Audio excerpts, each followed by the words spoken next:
real quick. All right, so then we're just gonna talk a little bit about that, right? So we know that change is coming. We know that we have to pivot a little bit. We know that we have to make some adjustments in the way we do business. And one of the biggest changes that I'm foreseeing and pretty much everybody else is foreseeing is that what's gonna happen is that, you know, there's gonna be no disclosure on the MLS. Well, right now, there will not be a need for the listing agents to disclose on the MLS how much they're paying a buyer's agent.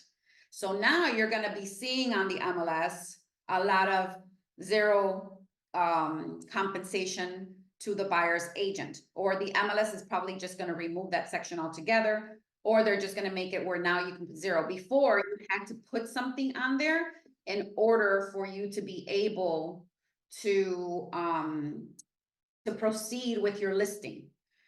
So now you had to put a percentage, you had to put something in there. So right now that might change, right? That might be changing where they're not, you don't have to put how much you're actually, I think they already made that change where you don't have to put in how much you're going to actually be paying a buyer's agent.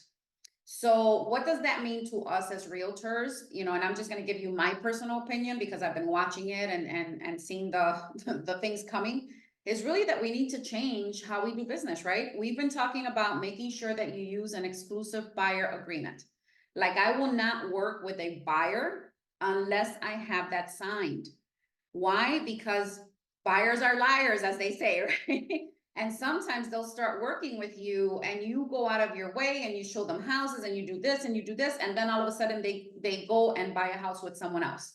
And so that's one of the reasons that, you know, I've always used an exclusive buyer agreement because, you know, I don't depend on that. You know, I've seen it too many times where you spend so much time with a client, and then all of a sudden they go maybe to an open house with the listing agent without you, or they'll go to a new construction without you, or they'll do this without you. And then obviously sometimes they just go with another realtor, you know, because you can't seem to find them what they want, but then they go to an open house and now they just say, oh, the listing agent grabs them and says, oh, you're not, you know, you don't have an agreement with your agent. Oh, okay. Well, if you use me as your realtor, I will make sure that, you know, that you get your offer accepted, right? As long as you don't use your other realtor, even though you're the one that's been going around like crazy showing them houses. So it's just an added protection. And now even more so, we're gonna have to be filling out that exclusive buyer agreement and explaining to our buyers that there is a possibility that the seller will not pay a commission or cooperate. Not really the seller. Okay, let me rephrase that, because I think that there's a huge confusion about who pays the buyer. Okay, the seller or the buyer's agent. The seller does not pay the buyer's agent. It's the broker that is contracted by the seller who cooperates with another brokerage. Does everybody understand that? Because I want to make sure when you're having conversations with either your sellers that are now probably going to be saying, oh, I don't want to pay the buyer's agent. I just heard on the news that I don't have to pay the buyer's agent, right? So when you're having that conversation with your seller, you need to be prepared to make them understand that they're not really paying that commission, right? So, and I think that has been confusing because on the Alta, if you notice on the Alta that they give you when you close on a house, it'll say there how much commission is being paid, right? And it'll say on the seller side, on the seller debits, it'll say paid La Rosa Realty agent, whatever, or paid Keller Williams, right? So the seller in their mind is saying, oh, wait a minute, I'm paying La Rosa Realty too, and I'm paying Keller Williams, right? So because it looks like the seller's paying it instead of really realistically just putting it that the broker is paying that, right? Really, it should just be one fee on the Alta of what the seller is paying broker A. Let's assume broker A is La Rosa Realty. And then it should be in a different disclosure to the agents how much the brokerage is cooperating with the agents. That's really how they should be doing it, because I think that sellers just got confused, right? by seeing that. And not only that, a lot of agents have always said, when we go to a listing, and I was guilty of it, right? Because that's how they taught me. And it was totally wrong. So a lot of the agents would go to the listing appointment and they would say, oh, Mr. Seller, you know, yes, the total commission is 6% or 5%, but only 3% is for me. The other 3% is for the buyer's agent. Right? So what is that really telling the seller? Seller, you're paying me 3%, but you're also paying the buyer's agent 3%. Right? Which was a mistake. Really, the conversation should have been our broker, right? La Rosa Realty, you know, we charge 6% as a company or 5% as a company, which is, by the way, very negotiable. There's nothing anywhere that says we have to charge 6%. Nothing. Right? That was just made up. That was, you know, the standard that was made up with these big brokerages, and that's what everybody just followed. But in reality, you can charge, the broker can charge a seller whatever they want to negotiate. That's totally negotiable. So if you want to charge 4%, you can charge 4%. If you want to charge 3%, you can charge 3%. There's nothing, if you want to charge 10%, you can charge 10%. There's nothing in writing that says anywhere that the standard fee is 6%. That was something that was being told by agents to the seller by mistake. Oh no, my company, that's a standard, 6% is the standard commission that realtors get paid. And that's not true. So really the realtors are the ones that got us into this mess because they weren't trained properly. And so we have to understand how that works. So does everybody understand here how the buyer's agent gets paid? Yes. Yes, okay, perfect. So I want to make sure that you guys understand that, because it's not the seller who's paying the buyer's agent. It's the brokerage that the seller contracted. And now that brokerage is going to cooperate with another broker if their agent brings a buyer. Okay. So when you put on that contract that you charge 6, 7, 5, 4, 3%, whatever you put on your contract that you're charging as the broker fee to the seller, that is now being, it's up to the broker what they want to do with what they're charging. Right. And that's what they're trying to fight right now, is that it's up to the broker to decide if they want to cooperate with another agent. Right. So let's go back to protecting each other or protecting yourselves from this. There's two things that you want to do. First, you really should be pivoting to become more of a listing agent, right? Because we all know that listings is guaranteed payment. Right? You list the property, you sell that property, you're going to get paid, period.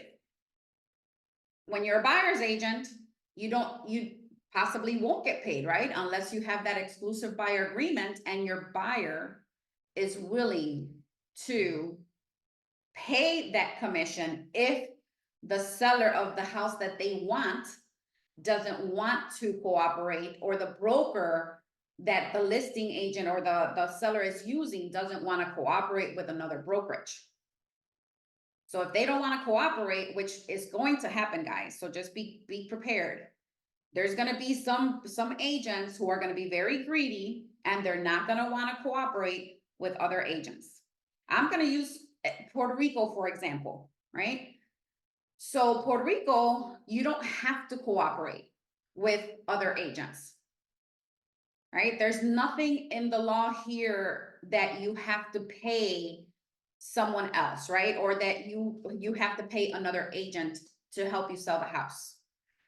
So listing agents over here don't even cooperate. They don't even want to work with a buyer's agent. They want to keep the listing to themselves and sell the house. Even if it takes them a year to sell the house, they don't want to cooperate with another brokerage. Okay. So that's sort of what's almost going to happen at one point, unless we get some protection and we make that conversation or have that conversation with the buyer that there is a possibility that they're going to have to pay the commission if the seller is not willing to cooperate, or not really the seller, but if the brokerage of that seller is not willing to cooperate. Okay. And now tell me a little bit, if somebody can share here, what would that conversation look like to you? Like if you were having a conversation with a buyer today and you had to tell them, hey, Mr. Buyer, you know, thank you. I appreciate you wanting to work with me. I'm super excited about it. You know, there's two things, you know, obviously I'm very dedicated. These are the things that I'm going to do for you as we start searching for your home, right? I'm going to do this. I'm going to do this. I'm going to do this. I'm going to do these. These are the steps that I'm going to do for you, right? I'm going to go show you houses. I'm going to draw up the contract for you. I'm going to make sure that, you know, I'm there for the inspection. I'm gonna make sure that I'm there for the appraisal. I'm gonna, you know, make sure that title, you know, I get to keep you communicated, you know, whatever, everything that you do as a buyer's agent, right? Which you do a lot. I mean, the listing agents do a lot, but so do the buyer's agents. So now you're listing all these things. In order for me to do all these things for you, I'm gonna need you to sign this broker agreement that we are gonna be working together. Okay? Now, in this broker's agreement, this is what it states. Obviously, I'm going to try to find a home for you. And I'm going to try, you know, hopefully I'll be able to find a home where the brokerage that's representing that seller is willing to cooperate with me and pay me part of my commission or pay me a commission. But if they don't pay me a commission, Mr. Buyer, these are the services that I'm going to provide for you, and this is how much I charge for the services. Right? You are going to be responsible for paying those services to me if I find the house that you're looking for, and I do all the work for you. Now, are you probably going to get some pushback? Probably, right? Only because buyers have been spoiled, right? We've done so much for the buyers. We do so much for the buyers, but the buyers have been so used to not having to pay anything to an agent for all the work that the agent does, because they've been used to the seller paying the brokerage and then the brokerage paying the agent the commission. So now we have to retrain all these people, right? All these buyers. Efrain, yes, you have a question. So you are saying that basically we need to, if I'm representing a buyer, I need to get a contract with another broker at least to get my commission. If I don't have that contract, I am doing nothing. And Correct. I'm not gonna assure my commission. That is correct. So you could go show your client a bunch of houses, and if your client doesn't understand that if that broker is not willing to cooperate with you, the broker that has the house, if they're not willing to cooperate with you and pay part of your commission, that now you're basically you just work for that person for free if you don't have a signed agreement that stipulates that if that you can't get the commission from the selling side, that you're going to have to, or the listing side, you're going to have to get the commission from the buyer. Now, what the problem I foresee with that is that buyers are having a hard time just rounding up the money for the down payment, right? So they're having a hard time finding down payment, you know, closing costs. So, you know, they have to come to the table with all this money to buy a house to begin with.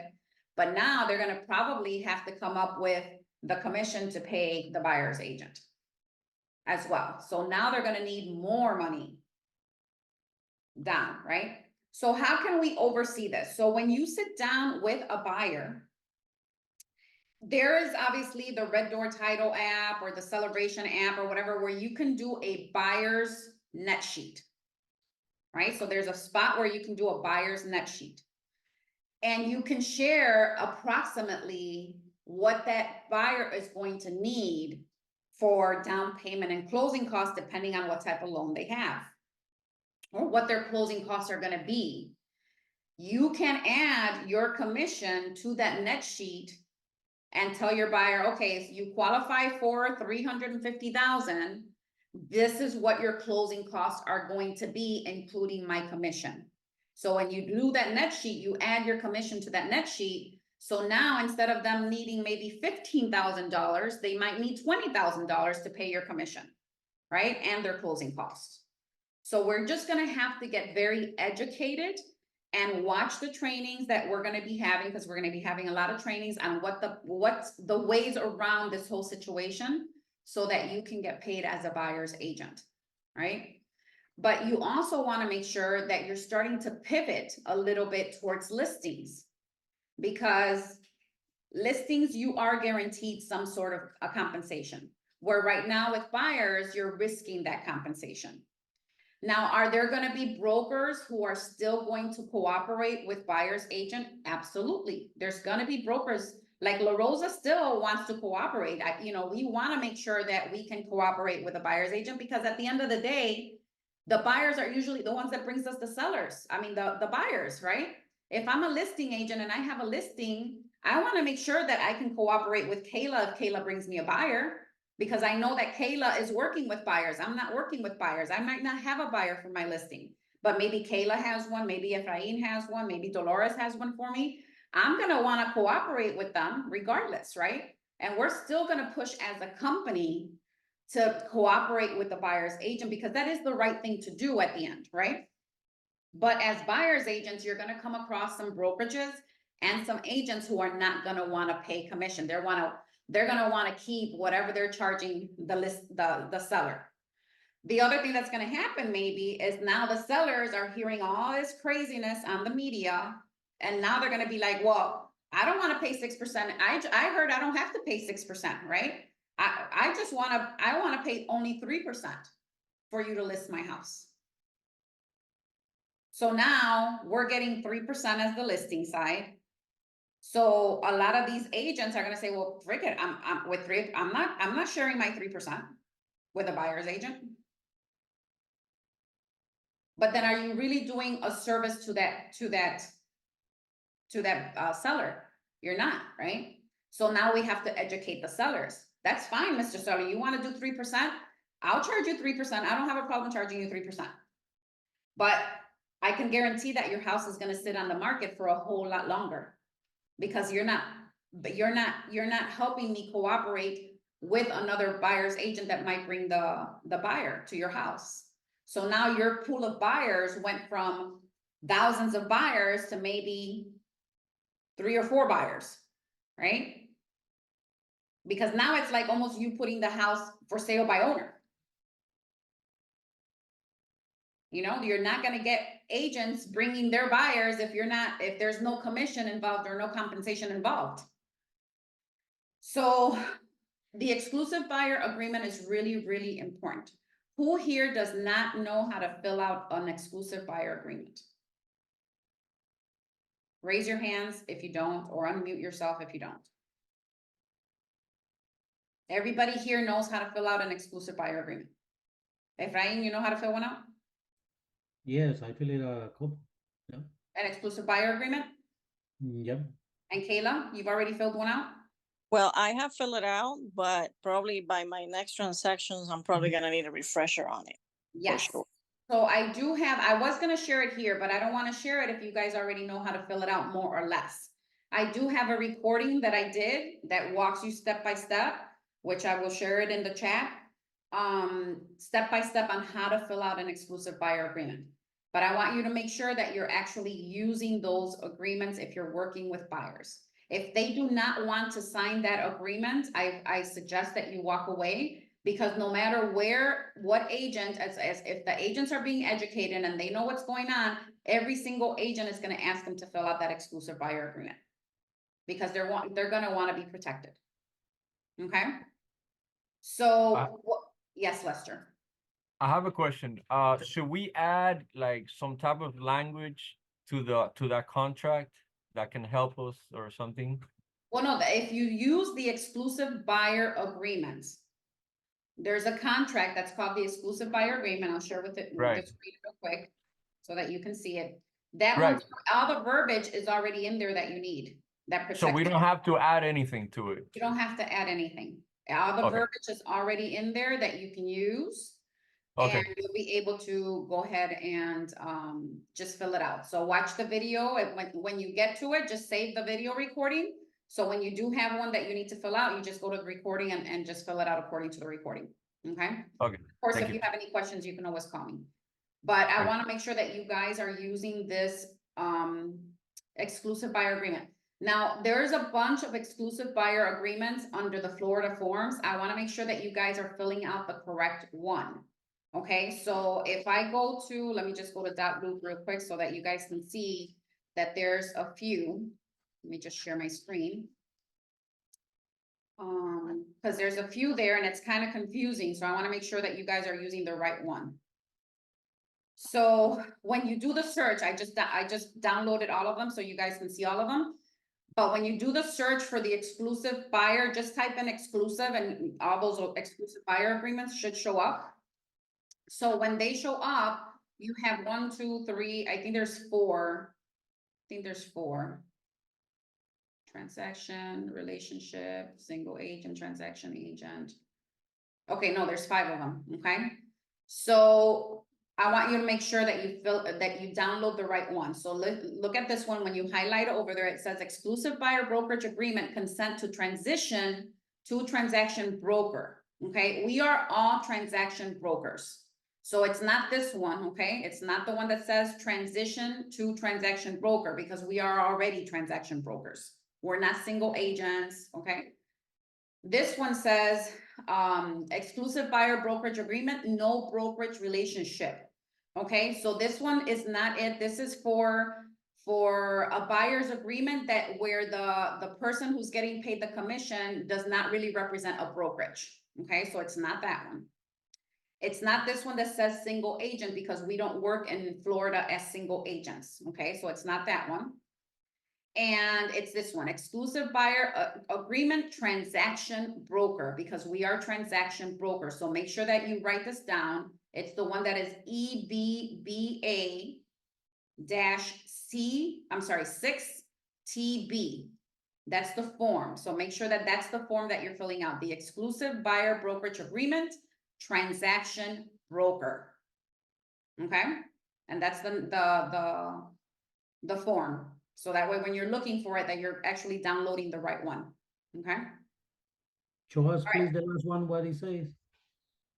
I'm sorry, this one? The last one, show us what it said, the last one. Oh, this one, it says, consent and transition to, es la misma, so there's actually 4. I think I downloaded that one twice. Let me delete that. So there's 4. There's the transaction broker, there's the single agent, there's the no brokerage relationship, and there's the transition to a transaction broker. Okay, so the one that we're gonna work with is exclusive buyer brokerage agreement transaction broker. Okay, because we're considered a transactional brokerage. Okay, let me But open we that can up. choose, but we can choose a single agent if we wanted to, right? No, not in the state of Florida. Really? It's not Yeah. legal? No, you don't want to do a single agent. You want to be No, I always know, a but- transaction broker. Mhm. Yeah, Okay. but in the state of Florida, they don't recommend it. They have it, but they don't recommend it. Because then let's put it this way, if you're a single agent and you're working with this buyer, right? And all of a sudden, the buyer's looking for a certain house. Now you get a listing. That's your listing and it matches that buyer's criteria, right?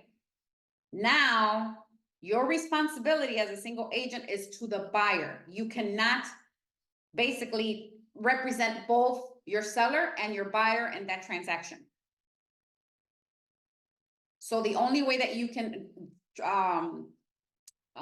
represent both parties is being a transactional broker. Okay, as a single agent, you cannot represent 2 parties. You would have to transition from a single agent to a transactional agent to be able to do both sides of the transaction. Okay, so that's why we always go transaction coordinate our transaction agent, because if we do get a listing or we get, we have a listing and we get the buyer, we can do both sides of the transaction without having to have them sign more paperwork on transitioning from a single agent to a transaction agent. Okay. So this is what it looks like, huh? And the whole commission. That what? The whole commission, because you Yes, are representing the two correct, sides, yeah. because you can only represent one party as a single agent. Okay, so this is what it looks like, and obviously, again, I'm not gonna go through it because I did do a lengthy video on how to fill it out and why you need to fill out certain things. So just make sure that you watch that video, and I'll post it in the WhatsApp chat. So you guys can download it and save it, and that way, when you do come across this, obviously, you know how to fill one out, okay? But make sure that you're downloading the correct one when you're doing it.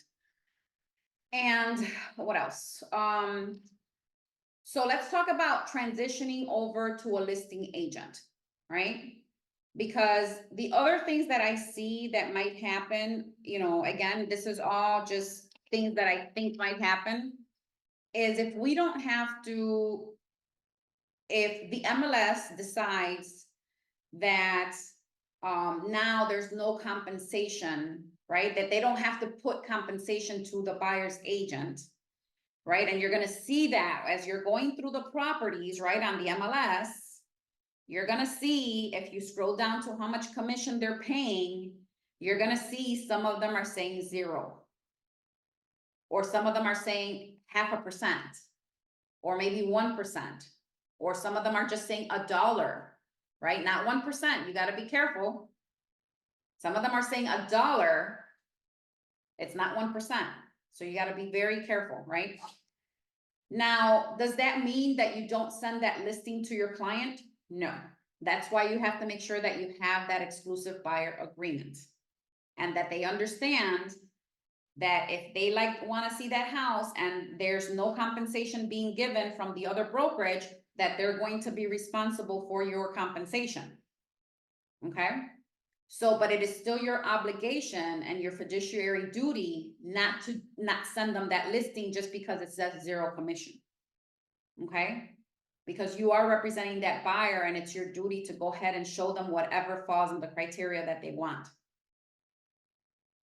Okay? There's a lot of agents out there that'll go through all the listings and they'll say, oh, okay, this one's paying 2%, this one's paying 3%, this one's paying 1%. I'm not sending the 1%, I'm only gonna send the 3%. Right? And that's not ethical.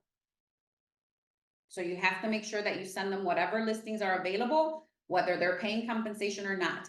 But that's why you need that exclusive buyer agreement. Okay? Now let's say that there's a listing on the MLS that says 0 compensation to the buyer's agent. What do you think you can do? Who can answer that for me? What are a few options that you can do? Nope. So with the buyer, Hmm? let them know, hey, there is no commission in that transaction. Are you agreed to pay my commission for representing you? It's gonna cost more to buy your house, but you need to pay my commission. Are you agree with that? Something like Correct. That's one way, right? But that's why that exclusive buyer agreement is so important and that you explain that to them before they sign it.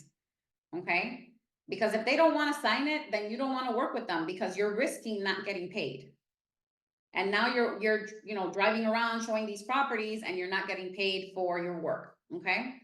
So the other way you can do it is, let's say there's a property on the MLS that's showing 0 commission to the buyer's agent. That doesn't mean that you can't call that listing agent, right? And say, hey, I have a potential buyer. I noticed that you put 0 as commission to the buyer's agent. Is your brokerage willing to, not you, is your brokerage willing to cooperate if I take a buyer to your listing, right? If we come into agreements and we go under contract, is your broker willing to pay a commission? If the listing agent says no, then you have to go back to your buyer and say they're not willing to pay commission. So if I take you to see this house and you love this house, you're gonna have to pay the commission on the buyer side. Okay? So it's gonna be an additional 3% or 2% or whatever you wanna charge them, right? Because that's another thing, guys. You have the flexibility. La Rosa, the great thing about La Rosa is that you do have flexibility on how much you can charge as far as commission is concerned.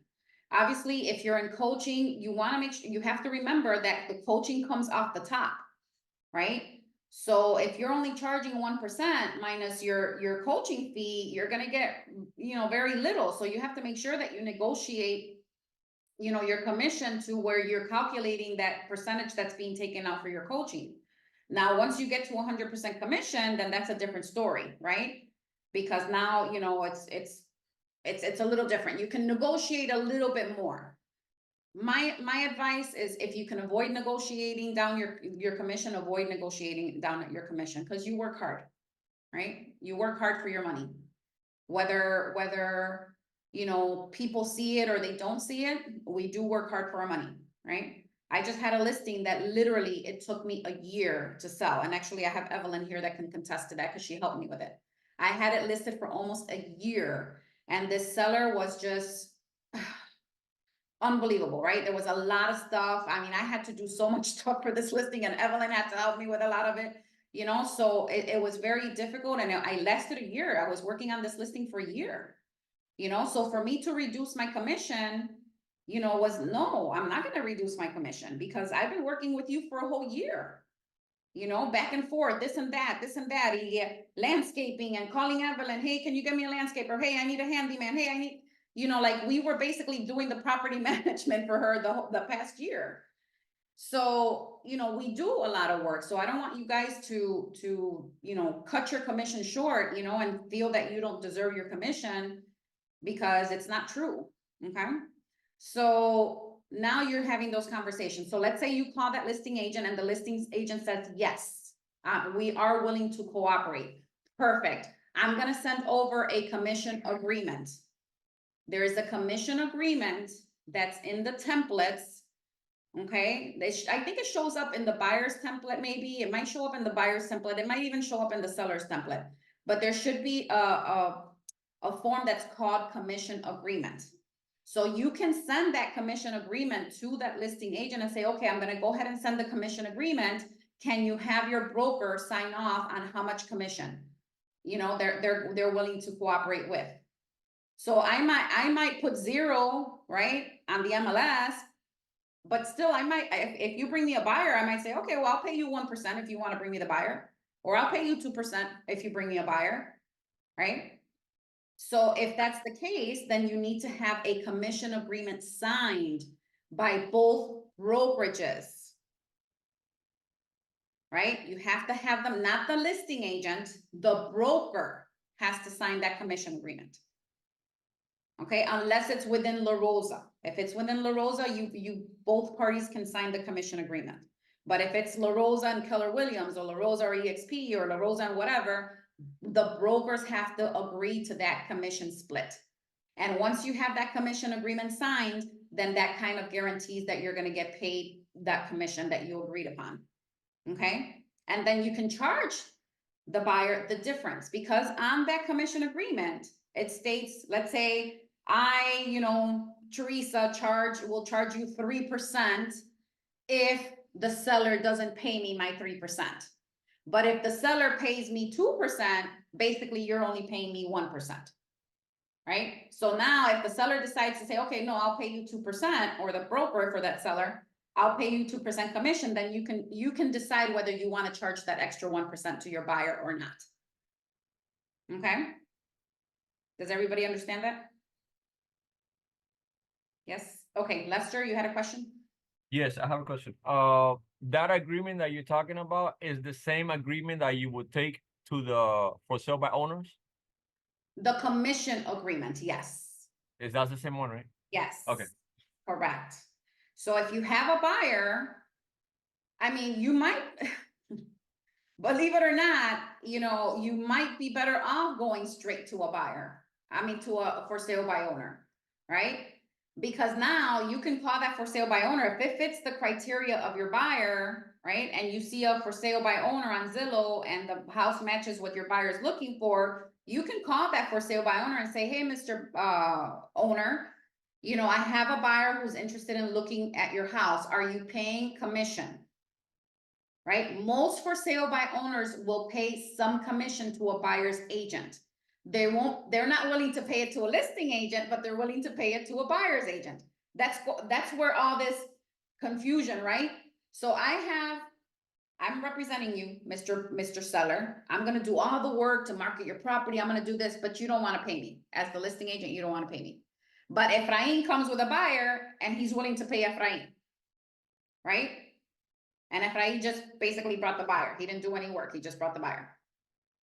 So now if you have that scenario, yeah, you can go to Zillow, see for sale by owners, send them to your client and say, hey, this house is not really on the market. It's being, it's off the market, but if you want to go see it, let me talk to the owner and see if we can get you to, if I can get an appointment to go see this house. And you can call the owner and say, hey, I have a buyer who's interested in seeing in your house. Are you willing to pay commission to the buyer's agent? And most of the sellers are willing to pay a commission to a buyer's agent. Perfect. I'm gonna go ahead and send you my commission agreement.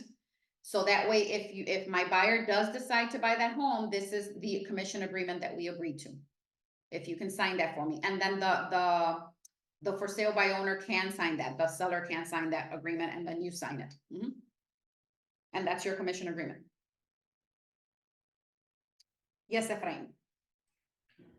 Do you think that these new changes is gonna lead to make like a business under the table? Well, yes, I believe it. The unfortunate part about that is that you can lose your license if that's found out, right? So you don't want to risk losing your license and losing all the rest of your real estate business to do something under the table, right? So we want to make sure that that doesn't happen. Will there be some unethical agents that will? Absolutely. I'm sure there will be some, but I'm sure that there's going to be some heavy regulations as well, that are going to be put in place to try to protect the consumer from that as well. And obviously to protect the brokerages, right? Because it's not, you as an agent can do, you can do shady stuff. I mean, there's a lot of agents that have done shady stuff, right? But you have to remember that not only are you putting your license at risk, but you're putting the broker at risk, right? So it's not only about you, it's about a whole brokerage that you're putting at risk. And, that's something that you really have to think about when you start doing crazy things like that. So I think that as agents, we are going to be able to get paid. We just need to follow certain protocols to make sure that we get paid. Right? As long as we have an exclusive buyer agreement and you can do that net sheet, right? That shows, you can include in that net sheet, how when you do a net sheet for a buyer or seller, that you put in there how much commission is being paid, how much, the down payment's going to be, whatever. You can do a net sheet for a buyer, just like you do one for a seller. And in that net sheet for the buyer, you can include your commission, right? So now your buyer sees more or less, you can have that conversation with your lender before you send the buyer to the lender and say, hey, Mr. Lender, I have an exclusive buyer agreement with this person. They're going to have to pay me 3% commission or 2% commission. You're going to need to include that in their closing costs so that they are aware that that's going to be part of their down payment and closing costs. Okay. And they need to consider that. The lender's going to have to consider that because it's a cost to the buyer, right? So now they have to make sure that the buyer has enough money for that down payment and closing costs in their bank. If not, they're going to have to reduce what they are approved for. So if they were originally approved for $450, now if they have to pay commission, they might only be approved for $400 because they don't have all the money in the bank to cover a $450 purchase, right? So those are things that, again, that's why these meetings and these coachings are important, so that you can get the education that you need to handle changes in the industry. And if you're not keeping updated with the industry and what's going on and not joining these group sessions and these coaching calls, you're going to be doing things and then, you're going to run the risk of not getting paid. Okay. And we can't do anything for you, right? As the broker, if you don't have anything signed with your clients and you showed them a house that wasn't paying, that wasn't cooperating, oops, Amber Alert. If you don't, keep updated with what's going on in the industry, you're gonna run into trouble. So that's why these coaching calls are important. So that way you get updated as things are coming up, you get updated, especially right now for the next, I'd say 5 or 6 months until everything gets finalized and settled and everything. There's gonna be a lot of information on my agent account that's gonna be posted. I encourage you to look at it if you see any classes that are teaching about how to pivot, right? So we need to start getting updated, because what's gonna happen is the people who are serious about doing real estate are gonna just pivot and keep doing business as usual. They're just gonna have to change their style a little bit, right? The agents who are not really in this for the long haul are just gonna drop off, right? And if they drop off, that just means more clients for you as professionals, right? Because there's gonna be a lot of agents that are just gonna drop off the market. They're just gonna say, forget it, I don't even wanna do this, right? I don't understand it, I don't wanna do it, forget it, I'm done with real estate. So there's gonna be a lot of agents that are just gonna drop off the market, which is really just creating more opportunity for you. So if you wanna stick out in this real estate business and you wanna do this, you know, long-term as your career, you just have to learn how to pivot, and you need to learn how to go with the times. This happened in 2008, right? When the bubble hit. A lot of people dropped off, realtor agents dropped like flies. They were just like dropping, right? Because what happened is they weren't prepared to pivot into a different type of market. So they went from just selling houses, but now everything's in foreclosure. Now we have to learn short sales. You have to learn how to do this. You have to learn how to do this to pivot in that market. So the people that didn't learn to pivot, right, to change their style of doing real estate, just dropped off completely, which just left the true professionals, right? The ones that wanted to do it, that wanted to stick in it, and they learned how to just pivot. Okay, I can't do it this way. Okay, how can I still do it? If I can't do it this way, okay, let's figure out how I can do it this way, right? And so that's what we have to do right now, you know? For right now, keep doing business as usual. If you have a listing appointment, you're still gonna do the listing presentation the same. You're still gonna, you know, tell them how much the brokerage is gonna charge. You're still gonna do everything. You might have some people that are gonna give you some pushback. So that's why these trainings are really important, because you're gonna have to learn how to overcome those objections and how to really share all the things that you do, right? Because think about it, like just make a list of with every transaction that you had. For the ones who have had transactions here, make a list of everything you had to do to get that transaction closed. And we think it's, you know, like we might forget the things that we do, but if we really sit down and just start writing, okay, let me think about this transaction. And now you're looking and you're writing down, okay, I did this, I had to do this, I ended up having to do this, I also had to do this. I went and showed them 15 houses, you know, I had to submit 6 contracts. You know, so when you start making a list of all the things that you have to do, whether it's a buyer side or the selling side, you can probably do a list this long of things that you currently do. So now you just have to share that with your buyer, right? These are all the things that I will do for you, right? Listen, Mr. Seller, these are all the things that I will do for you. And that way you can earn, you know, that now they can't say, oh, there's this guy, oh my God, horrible. I just watched him on TikTok yesterday. He must hate realtors. I don't know if he just hates realtors, but he was just, you know, saying the worst things about realtors, that we make way too much money and that we don't do any work, that we don't do nothing to sell the houses, that, you know, he doesn't understand why sellers would even hire a real estate agent, or buyers would even work with a real estate agent, that they don't need them. You know, so he's just saying all this stuff, right? And it almost made my blood boil, because you're, you know, if you knew what we really do, the back end of what we really do, and not only that, like we're working with legal contracts. Like we're actually helping people sign, and we're almost having to explain almost legal contracts. Not that we give them legal advice, but if they ask something, you know, we have to refer them to an attorney if we don't understand, but the basics we understand, right? And it's like, we're handling all this, filling out all these forms, we're, driving around, we're doing a bunch of things. And if you just make a list of all the things that you do, you can really express that to your buyer. Look, these are all the things that I do for you, right? As I'm representing you as a buyer. And the listing, these are all the things that I provide my clients, right? These are all the things that I do. And we're just gonna have to learn to make sure that we're not just, just showing up and hoping that we get the listing. No, now we have to really show our value. We have to show people how valuable we are and how much they actually do need us, because they do need us. At the end of the day, they do need us, right? Even a seller doesn't know the first thing about a contract, right?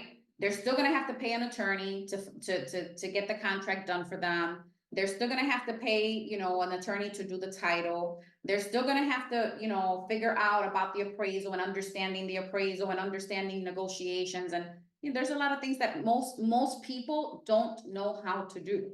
And that's why they hire us as professionals. So what I'm saying is just, you need to just show up for these trainings and start learning how to pivot. Because it's gonna happen regardless, there's no way around it, it's gonna happen. But we just need to learn how to pivot and have the right conversations and making sure that we're protected with the right disclosures and the right forms and all that stuff that, obviously La Rosa is gonna provide for you. So we're gonna be doing a lot of trainings the next, probably 4 to 6 months until this is all settled in. So just, make sure you show up for those trainings so that way you're better prepared to have those conversations. Okay? All right, any questions? I think I'm gonna leave you early today. 7:50. One more thing. I think that this changes is gonna put us in as a community, put it together. Because if it doesn't say the commission in that part on the MLS, we can put it in our terms between brokers and brokers. Yep. That's it. We are working together. I think it's better. I don't know. Yep. No, and that's even, even if, let's say they were to remove that whole section, right? About how much compensation the buyer's agent would receive, right? You can still put it in broker remarks, in broker remarks, only the brokers see that. So you can still put in the broker's remark, we are still cooperating with buyer's agents. We will cooperate with 2%, or we will cooperate with whatever, 1%, right? Whatever the cooperation is. Now, will we probably make less money in real estate right now? I foresee that happening. Because there's gonna be a lot of agents out there, they're gonna, even now, even through COVID, right? During COVID, like there was listing agents doing listings for like 3%, right?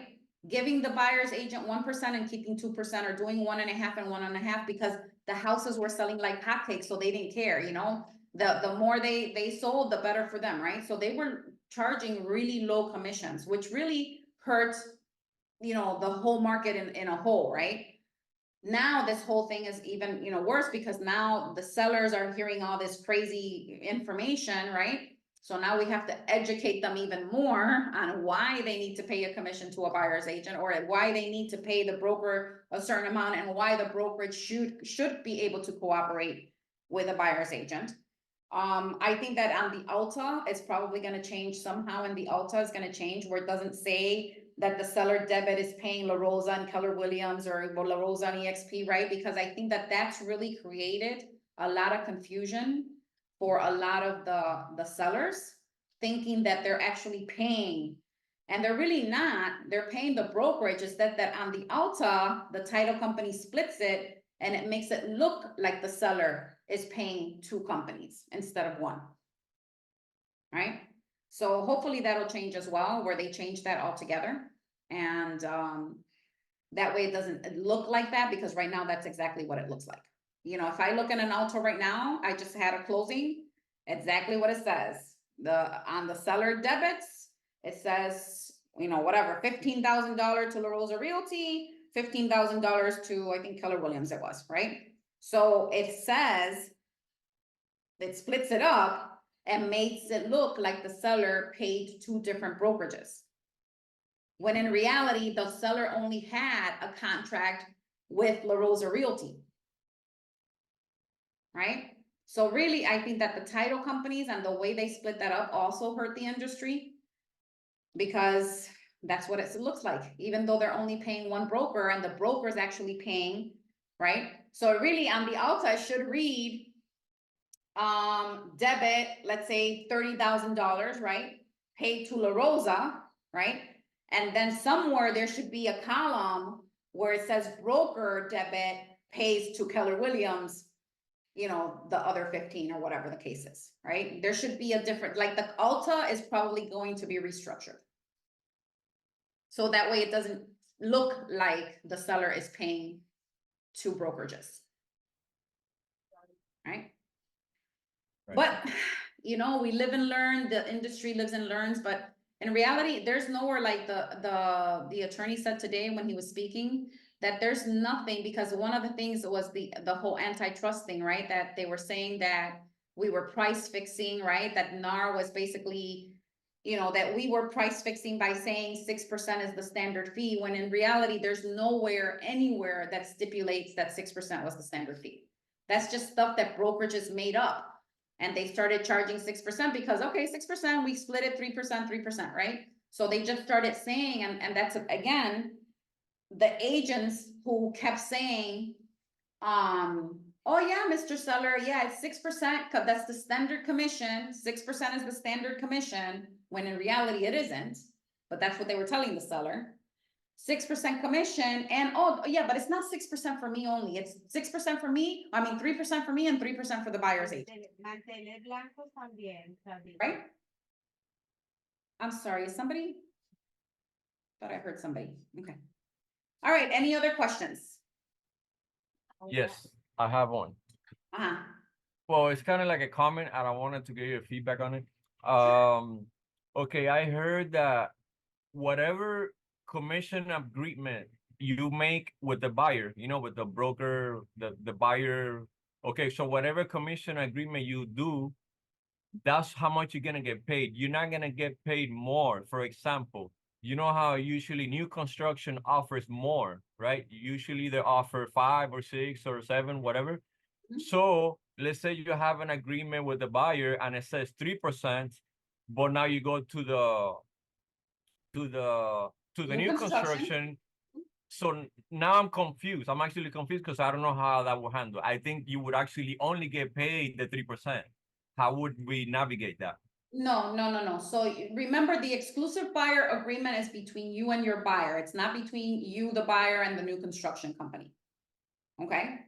So Right. first of all, the new construction company does not need to have access to that exclusive buyer agreement that you have. The exclusive Okay. buyer agreement stipulates that you're gonna charge, here, I'm gonna share with you the screen so you can see it, because I want you to see the verbiage. Just share my screen real quick. There's a part in there, and I know what you're saying. Oh, let's see where it's at here. Okay, so other brokers, okay, hold on, buyer's obligations, retainer, compensation. Okay, so here, compensation broker. Compensation is earned when during the term of this agreement or any renewal or extension, buyer or any person acting on behalf of the buyer contracts to acquire real property as specified in this agreement. Buyer will be responsible for paying broker the amount specified below plus any applicable taxes, but will be credited, this is the key right here, will be credited with any amount which broker receives from a seller or a real estate licensee who is working with a seller. So this is probably gonna need change as they revise this agreement. They're probably gonna remove this, receives from a seller, right? Or a real estate licensee who is working with a seller, right? So basically it will be credited. So if you have a new construction who's paying you, let's say you put here that the buyer has to pay you 3%. If you don't get compensation from the listing side, from the seller side, right? So, or from the seller's agent. So if you don't get any money here, this contract is just saying, Mr. Buyer, if I don't get paid over here, you're gonna have to pay me here. However, if I get paid here, it'll be credited to you here. So if I put 3% and I go to a new construction and new construction is paying me 2%, then the buyer only has to pay me 1%. Because that 2% is gonna be credited to the 3%. So if you take them to a new construction and you're charging the buyer 3%, but the new construction is paying you 4%, then you get your 4% and don't charge your buyer anything. Does that clear up your question? Did Lester drop? Nope, Lester, you're muted. You got it? Okay. Yes, I got it. I Okay, muted does myself. everybody understand that? It's just credited. Okay, it doesn't mean that you're gonna get 3% from the buyer and then go and get 3% from the seller. Okay, it says that you're gonna credit it if you don't get any compensation from this side. Okay. All right, anything else here? I think that's it. Yes, okay, perfect. And then, negotiated a stated use, the exclusive buyer brokerage agreement for your commission with the buyers. No exceptions for sure. Sorry, that wasn't an error. It was an earlier question. Okay, so basically, yes, Dolores, you have a question. And it is my decision if I want to keep the 2% from the new construction and don't charge to the buyer. It's your decision. Yes. Okay. It's totally up to you. The brokerage is not gonna tell you. That's the great thing about being with La Rosa, that we don't dictate to you what you can charge and what you can't charge, right? So there are there were, because probably they're shifting the way they do business now because of everything that's happening. There were brokerages that you had to charge a certain percent. You can't charge less than a certain percent. But with La Rosa, you can charge whatever, if that's what you want to charge, we don't have a problem telling you not to charge that. Yeah, because that would be a little hard, this situation now, because we know that sometimes the buyer doesn't have the down payment, the closing cost, and then we have to charge them the buyer agent fee. So would be a little difficult for the buyer to buy now. Correct. Charge that fee to them. Correct. And I think that that's one of the biggest concerns that buyer's agent have, because, you have buyers that are just scraping up the pennies, but then you really have to think about is if you have a buyer that is not even prepared to give a down payment and have the closing costs, are they really ready to buy? Right? That's another question that we have to ask our buyers. Right? Because if you have somebody that wants to buy a house, and everybody wants to buy a house, we all get it. We all want to own, we all want home ownership. But if you're having a hard time scraping up the down payment and scraping up the closing costs, the money that you need to buy a house, my question would be is, sorry, bear with me 1 second because I have to answer this. Hello? Yes, it is. No, actually, that's my daughter who's picking up. So let me text her and find out where she's at, okay? I'll have her call you. Thank you. So basically what you need to make sure is, I just lost my train of thought because of that phone call. Sorry, guys. Okay, so basically what you need to make sure is, you have to ask the buyer that question. Are they really ready to buy if they're just trying to scrape up the money for the down payment and the closing costs? They might not really be ready to buy, right? Because if they first of all, if they haven't been able to save, that means they're almost living paycheck to paycheck, right? If they haven't been able to save the money that they need for the down payment and the closing costs. So you have to also ask them that question, if you can't come up with XYZ, are you really ready to buy? Because, remember, buying a house is a responsibility. You're gonna have a payment that you have to make every single month, right? And you're gonna have to manage your money correctly. So if they haven't been able to save, everything that they need to purchase a house, they might not be ready to purchase a house. If let's put it to you this way. If I have $20,000 in the bank, right, that I've saved so I can buy a house. But now I go, okay, well, I have $20,000. I can go and buy a house because I have $20,000, you know, to buy this house. But then I don't have any other money in a cushion. Yet I'm gonna go in and buy a house where I'm gonna have a payment that might be a little bit more than my rent. Who knows? Maybe it might be less. You never know.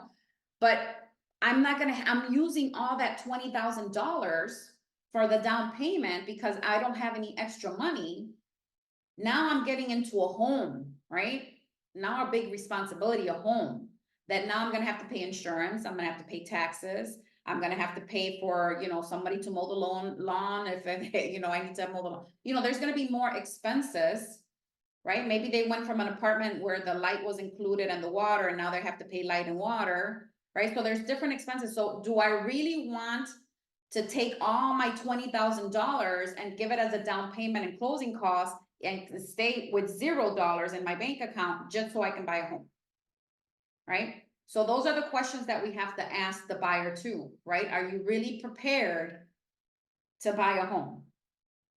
Because if you only have $20,000 in the bank and you need all that $20,000, and you might still have to scrape up another $5,000 so that you can buy this house, are you really ready to buy this house? Right? So those are questions that you have to ask them because you want to make sure that they're not getting into trouble either. All right, guys, any other questions? Nope, we good? We good?